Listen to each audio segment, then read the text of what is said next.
Hello అండి. ఈరోజైతే మా ఇంట్లో నేను కొబ్బరన్నం చేశాననమాట. చాలా టేస్టీగా వచ్చింది.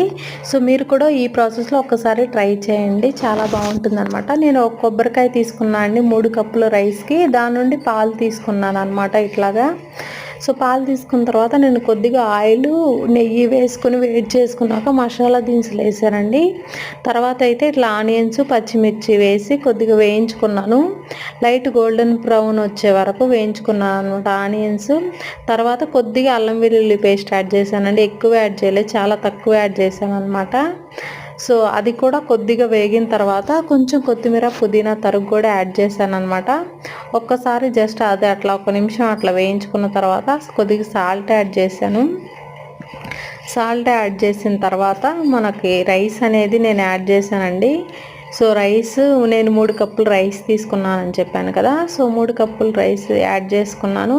ఒకసారి కలుపుకున్న తర్వాత పాలు యాడ్ చేసుకోవాలండి. నేను 1కి 2 కప్పులు వేసేసుకున్నాను, నేను తక్కువేం వేసుకోలేదు. మా పాత బియ్యం కాబట్టి ఖచ్చితంగా పడతాయి అనమాట. తక్కువ వేసుకుంటే కూడా మరీ గట్టిగా అనిపిస్తుందని నేను కరెక్ట్గా 1కి 2 వేసుకున్నాను అనమాట. సో అది అట్లా ఒకసారి కలుపుకున్న తర్వాత మీడియం ఫ్లేమ్లో ఉడికించుకోవాలన్నమాట. సో అది కొద్దిగా పొంగు వస్తుంది అనుకునేటప్పుడు మూత తీసుకోవాలి. మూత తీసుకొని 1-2 సార్లు కలుపుకొని మళ్ళీ మూత పెట్టుకొని అన్నంలాగే ఉడికించుకోవాలండి. సేమ్ ఈ రైస్ అయితే కొద్దిగా ఆయిల్ తక్కువ వేసుకోవచ్చు, ఎందుకంటే కొబ్బరి పాలు పోస్తున్నాం కాబట్టి సరిపోతుంది. చాలా బాగుంటుంది అన్నమాట. ఒకసారి